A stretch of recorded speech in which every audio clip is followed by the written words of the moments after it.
జర్నలిస్ట్గా కంటే కూడా తెలుగుదేశం అభిమానిగా వ్యవహరించేటటువంటి రాధాకృష్ణ గారు సరే ఆంధ్రజ్యోతిలో దాదాపుగా మోటివేట్ చేస్తుంటారు చంద్రబాబు గారు ఏం చేయాలి. But at the same time ఆయనలో ఉన్నటువంటి జర్నలిస్ట్ అయితే పలు దఫాలు పనిచేస్తున్నారు ఈ మధ్యకాలంలో. ఈ ప్రభుత్వం అధికారంలోకి వచ్చిన తర్వాత కూడా మొన్న ఇసుకకి సంబంధించినటువంటి అక్రమ తవ్వకాల అంశం తెర మీదకి తీసుకొచ్చింది ఆంధ్రజ్యోతిలోనే. ఏదైతే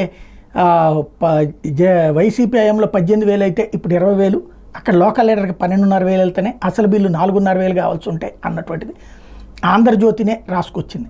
అదే సందర్భంలో ఇప్పుడు తాజాగా జరిగినటువంటి సంఘటన ఏదైతే నిన్న నరసరావుపేటలో జరిగిందో అది రాసుకొచ్చింది. అంటే ఇక్కడ కొన్ని విషయాలన్నా అంటే 100కి 70-80% కవర్ చేసుకొస్తున్న ఒక 20% అన్నా రాస్తున్నందుకు అక్కడ కాకపోతే సిటీ ఎడిషన్స్లో రాస్తుంది. అది పక్కన పెడితే అసలంటూ ఆ వార్తలు రాసి ఫోకస్ చేస్తున్నందుకు అభినందించాలి.